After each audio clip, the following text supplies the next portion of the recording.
Bonsoir à tous et merci de nous rejoindre dans l'info continue ce mercredi 14 janvier 2026. C'est la Sénat de Sakalafia qui fait objet de toutes les attentions depuis la mi-journée de ce mercredi. Tous les regards sont tournés en effet vers la Commission électorale nationale autonome pour les résultats des élections communales et législatives. Même si candidats et partis politiques comptent sur leurs chiffres récoltés sur le terrain, il y a que tout se joue au niveau de l'institution en charge de l'organisation de ces élections. Nos équipes sont positionnées en ce moment même à la Sénat et nous reviendrons avec de plus amples détails. Vous avez d'ailleurs suivi tout à l'heure le duplex de Idrissou Boukari dans notre édition de 19h30. En attendant, on élabore autour de l'état d'esprit de nos concitoyens, de l'état d'âme des candidats et partis politiques en compétition. Bref, on questionne ce calme qui précède la proclamation des grandes tendances liées à ces élections. Nous sommes en plateau avec Aziz Adam Soulé. Aziz Adam Soulé, bonsoir. Bonsoir à vous, Wahab. Bonsoir à tous et à toutes. Allez, vous êtes en face de Moïse Novignon. Moïse Novignon, bonsoir. Bonsoir, Wahab. Bonsoir, Aziz. Bonsoir aux téléspectateurs. Bienvenue sur le plateau de l'info continue. Allez, quel résumé faites-vous des événements du dimanche? Le dimanche passé, le 11.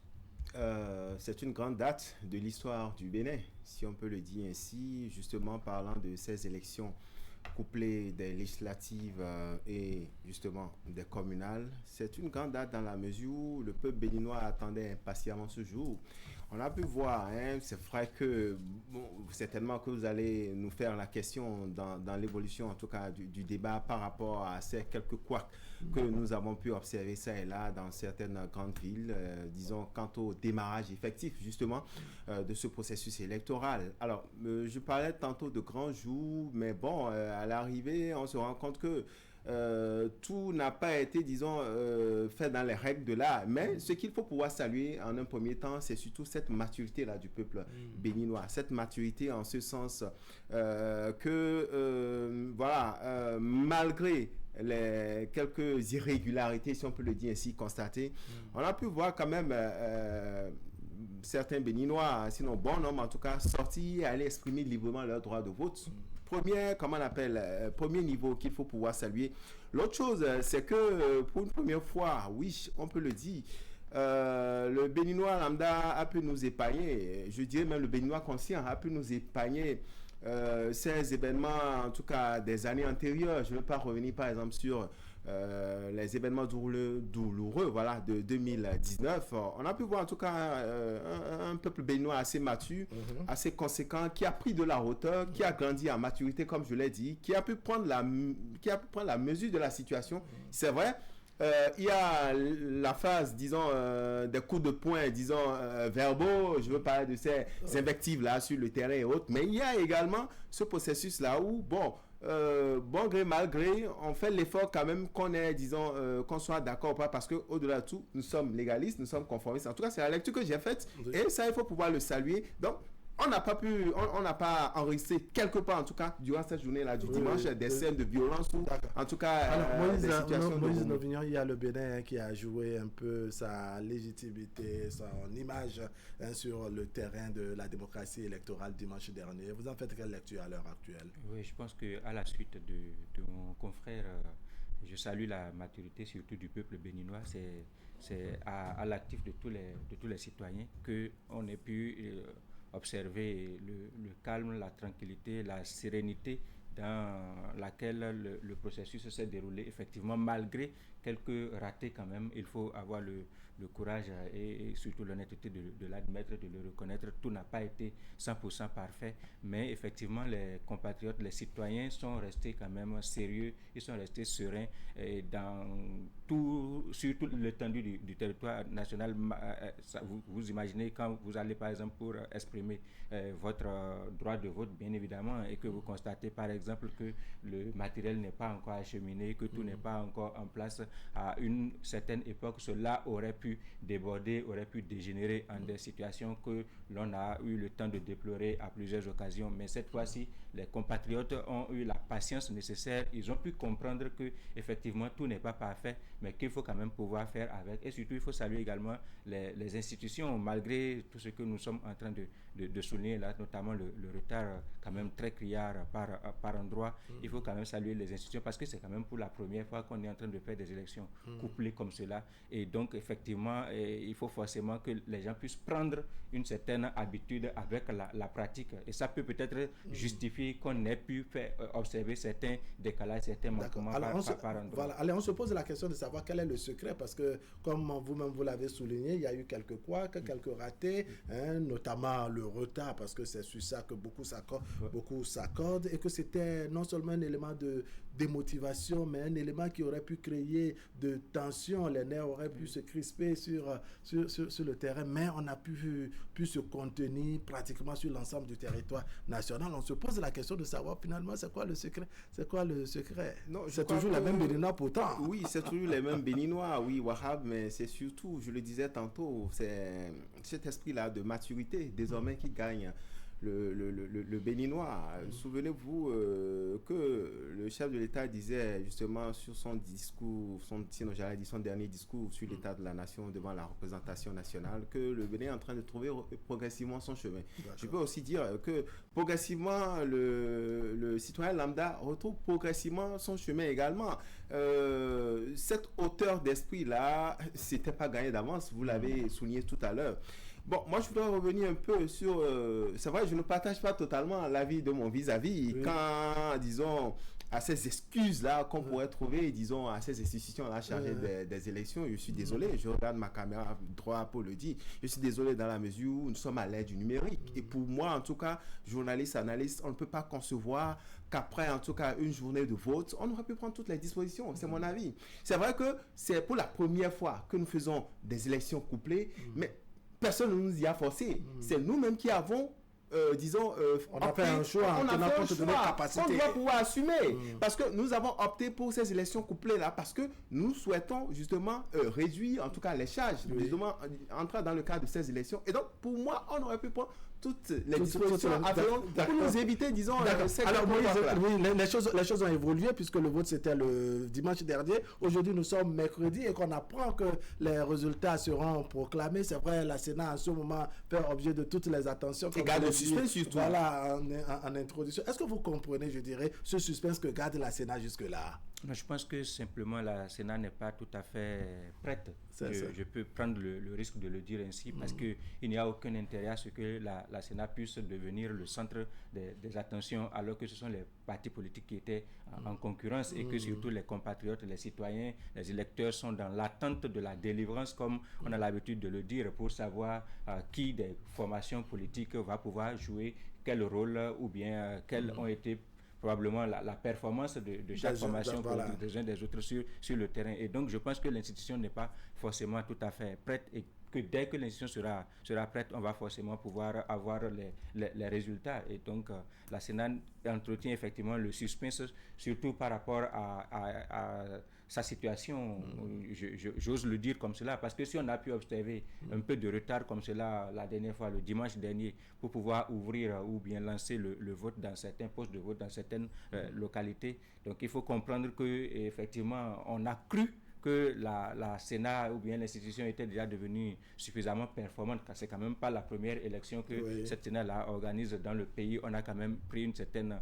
habitude à organiser des élections depuis bon nombre de temps, surtout que c'est une institution qui est quand même là, c'est vrai, à la tête parfois on change, mais le dispositif est toujours en place. Donc on s'attendait à ce que ce soit plus fluide. La dernière fois, ça n'a pas été le cas. Donc on suppose que l'institution n'est pas encore parvenue à en réalité finaliser le traitement comme cela se doit afin que nous puissions avoir les résultats. Mais on est toujours dans l'attente. Vous venez de le dire très bien.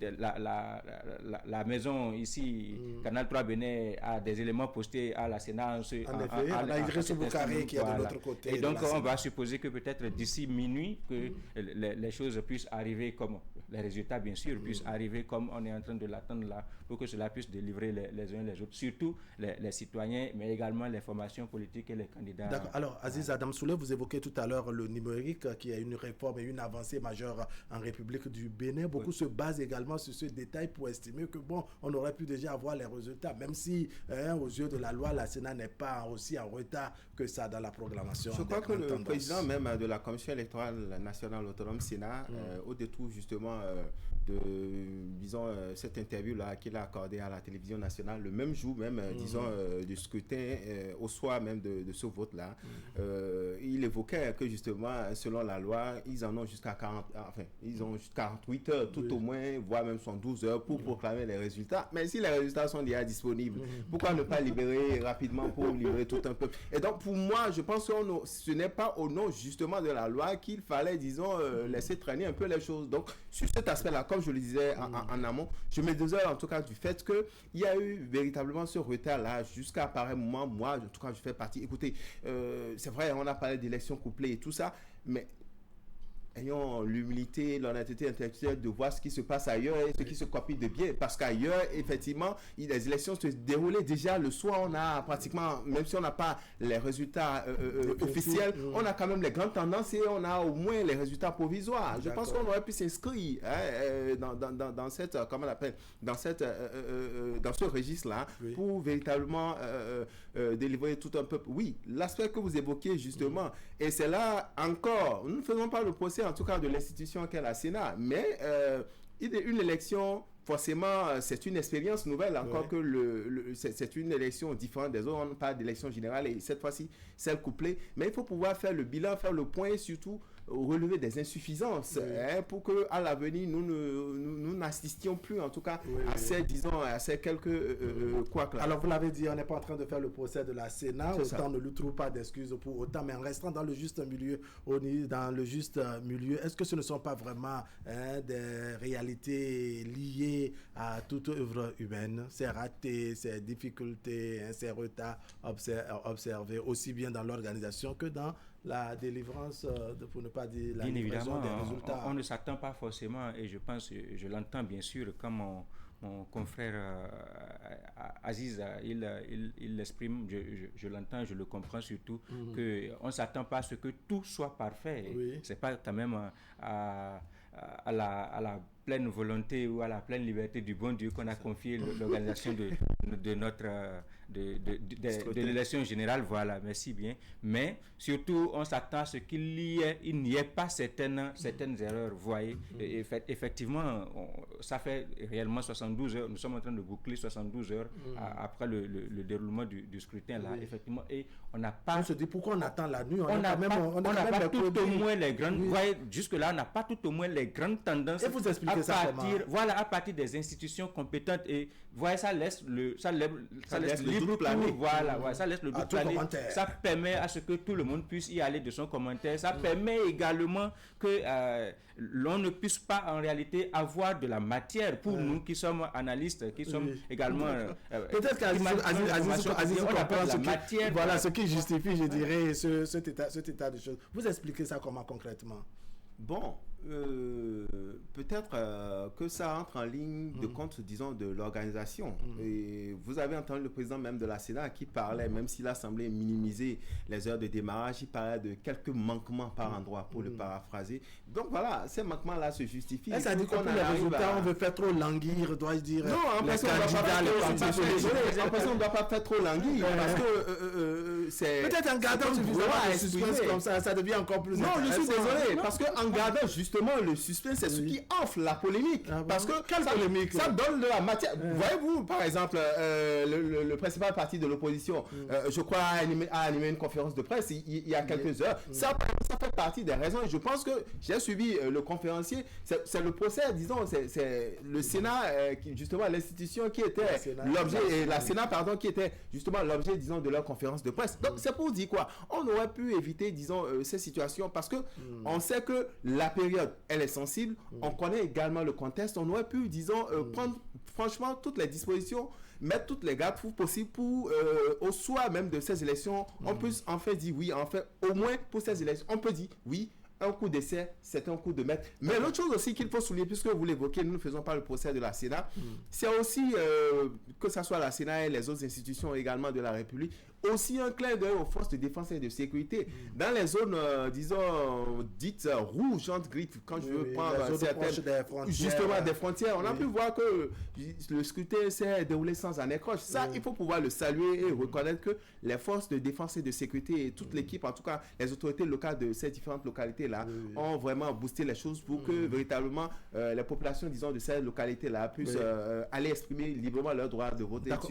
Moïse Novignon, il y a un autre détail. C'est vrai qu'actuellement, les partis politiques disposent de leurs propres chiffres parce que souvent, ils envoient les représentants au niveau des bureaux de vote et autres. Mais il y a que, en dépit de l'existence des réseaux sociaux, de la technologie et autres, n'est-ce pas, il y a une certaine discipline que tout le monde a observé, que ce soit parti de l'opposition que de la mouvance. On ne revendique pas pour autant les résultats en attendant oui, parce que il faut saluer par la Sénat. Comment vous expliquez ça? Non, il faut saluer le législateur béninois. Je pense que les expériences antérieures sont en train d'éduquer les uns et les autres. D'abord, le code sur le numérique, on en a longuement parlé depuis que c'est là. Je pense en 2018, mais ça a fait son effet. Et récemment, au cours d'une formation pour professionnels des médias, il y avait un des consultants, bien sûr, un des formateurs qui n'est pas béninois, qui était en train de mettre l'accent sur le fait que le code du numérique béninois a quand même un peu assagi les internautes béninois. Donc, il faut peut-être reconnaître que le législateur, effectivement, a anticipé sur certaines choses. Et surtout, les formations politiques ont tiré leçon des situations du genre par le passé où ils ont été épinglés et sanctionnés surtout sur le fait d'avoir annoncé des résultats qui n'étaient pas conformes, qui n'étaient pas conformes à la réalité. Et donc je pense que les formations politiques eux-mêmes n'étaient pas habilités à proclamer les résultats. Donc je pense que les militants ont été sensibilisés, ont été formés à ce qu'il faut faire. Il ne faut pas piéger, surtout il ne faut pas mettre les partis politiques en difficulté en annonçant des résultats qui ne sont pas issus des institutions formelles, des institutions assermentées pour pouvoir communiquer ces résultats-là. Donc il faut d'abord lire la chose sous cet angle-là. Mais il faut aussi comprendre que à défaut d'avoir effectivement la voie institutionnelle comme on est en train de le souligner depuis là, les uns et les autres restent quand même un tout petit peu mesurés pour ne pas se mettre peut-être en extase très tôt. C'est-à-dire qu'il ne faut pas célébrer alors que les institutions n'ont pas encore parlé. Si vous avez fini de le dernier mot revient aux institutions. Voilà, si vous finissez de célébrer que après il s'avère que ici par exemple parce qu'on a commencé en retard on a dû annuler ou bien de l'autre côté parce qu'il y a eu des dénonciations on a dû reporter, je ne sais pas, je dis n'importe quoi, voilà, on a dû recompter, on a dû revoir, vous voyez, vous allez vous retrouver en difficulté. Et donc tout le monde est mesuré pour pouvoir. Alors quand on tient compte de ce développement de Moïse Novignon, on peut dire que le Béninois est capable, si tant est que les partis politiques ont réussi à discipliner leurs militants, les populations elles-mêmes ont tiré leçon, je dirais, des réalités du passé. Oui. On peut dire qu'on est vraiment capable de faire les choses dans la discipline. Oui. Et on a commencé par le faire si bien, justement, avec, disons, ce choix-là, quand, souvenez-vous, par rapport disons, à la proposition des candidats sur, je veux parler de l'échéance des élections présidentielles, où, bon, voilà, certains partis se sont vus écartés parce que, disons, n'ayant pas pu remplir les conditions et autres, on a pu voir cet esprit de maturité-là que j'évoquais tout à l'heure. Oui, on peut désormais faire les choses dans les règles de l'art, dans la discipline. Oui, tenir compte aussi, quelquefois, il faut pouvoir le dire, des frustrations des uns et des autres pour qu'à l'avenir, on s'évite, disons, des situations qui peuvent mettre le pays à feu et à sang, comme on le dit. Mais quand on a fini de dire tout ça, je pense que c'est cet esprit-là de maturité qui a toujours caractérisé le Béninois.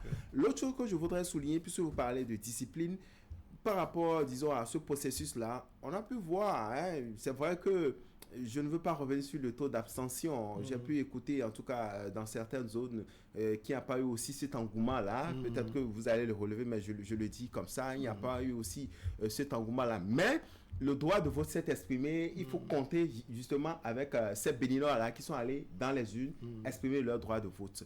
Quand j'ai fini de dire ça, je voudrais aussi rajouter que parlant de ce sens-là de discipline, mon confrère, mon vis-à-vis, Moïse Novignon, fait bien de le rappeler. Justement, les encadrements que le législateur a mis en place pour permettre à chacun, disons, d'être face à ses responsabilités.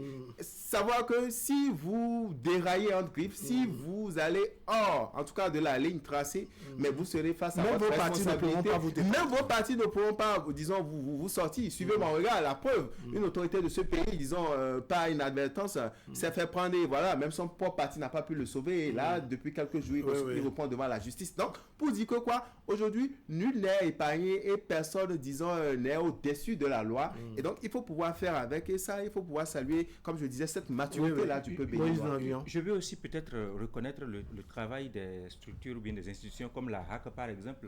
Le travail de la HAC en matière de communication, en matière d'organisation, surtout de la façon dont il faut communiquer à la fois avec les formations politiques et avec les médias. Ça peut-être, ça forcément, c'est pas peut-être, ça a forcément joué également son rôle. Et surtout saluer également le travail effectué par la plateforme électorale des organisations de la société civile, voilà, qui a quand même également fait un grand travail. Surtout, le travail des OSC a permis d'anticiper sur certaines frustrations, c'est-à-dire en mettant en exergue, en mettant la lumière sur certains manquements dans certaines localités, les populations se sont dit, on n'est pas seul, c'est-à-dire qu'on est suivi, les gens ont vu effectivement que nous avons souffert de ceci, nous avons eu des problèmes par rapport à cela, et cela a été mis en lumière. Donc on n'a pas laissé, cette situation n'a pas laissé le soin aux populations de devoir pleurer ou bien leur sort par elles-mêmes, mais de savoir que effectivement la République nous entend, beaucoup de personnes nous ont entendus, nous ont vus ailleurs également.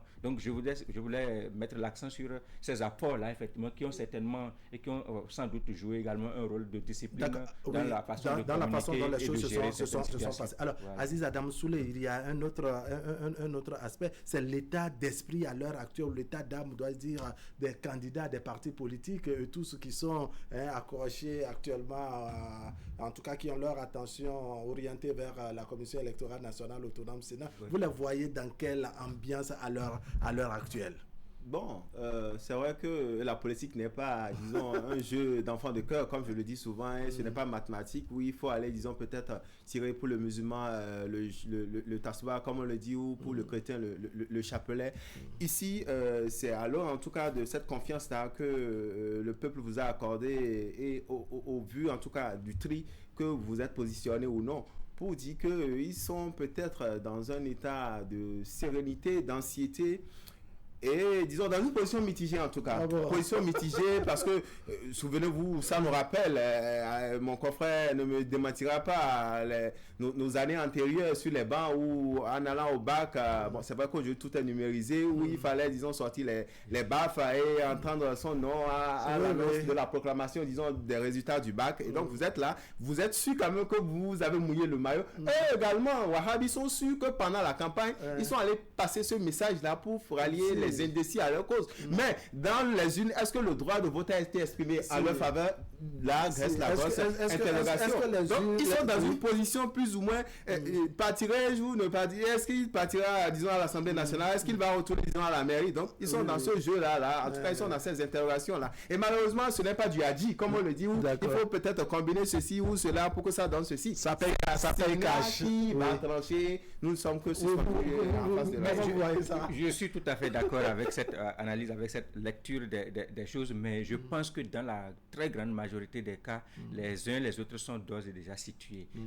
Ils savent avec précision, pour certains bien sûr, sauf dans les localités ou dans des situations où c'est véritablement trop juste pour pouvoir revendiquer victoire. Je pense que les candidats en majorité dans certaines localités savent déjà qui peut prétendre à tel, pour les quelques, c'est pas une indiscrétion, pour les quelques conversations ou bien communications qu'on a eues avec certains, bien sûr, qui étaient des candidats de part et d'autre, pas forcément pour uniquement. Il y en a qui revendiquent déjà victoire, qui célèbrent déjà. Surtout que beaucoup, en raison des représentants qu'ils ont envoyés dans les bureaux de vote, il y en a qui sont également de certains très stressés. Il y en a également qui sont très stressés. Oui.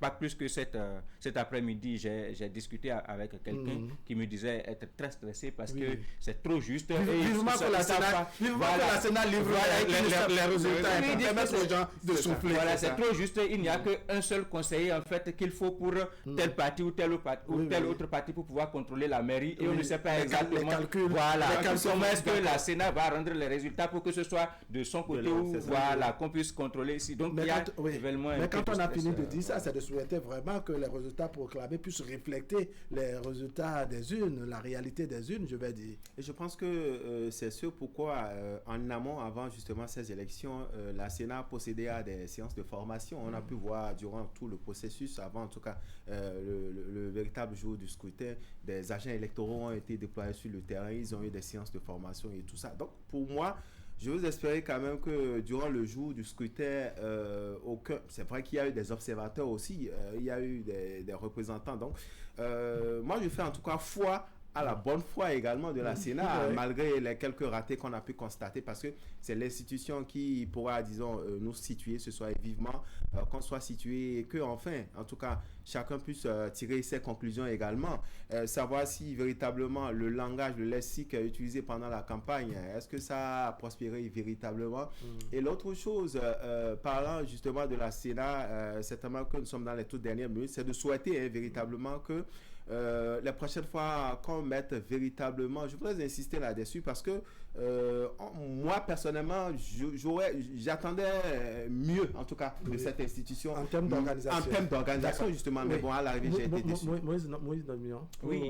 Oui, c'est une question de transparence pour ne pas dire le reflet des résultats. J'ose croire que nous avons dépassé ce niveau. Je suppose véritablement que nous avons dépassé ce niveau et que en réalité, effectivement, la Sénat, et pas que la Sénat, les institutions qui ont compétence pour se prononcer là, vont pouvoir rendre effectivement le résultat des urnes. Et je profite également pour demander à ce que l'ensemble des formations politiques puissent exploiter et user de tout ce qu'il y a comme voie de recours officielle, légale et légitimement, effectivement, pour exprimer en termes de désaccord, de désapprobation, en termes de recours, et voilà, porter des réserves vis-à-vis ou bien face aux institutions et non sur le terrain où on ne pourrait pas véritablement les écouter, surtout où on ne pourra pas également forcément réussir à les contenir et à prévenir tout ce qui pourrait en découler. Donc je pense qu'on a dépassé le niveau où il faut suspecter, il faut être dans le doute par rapport à la qualité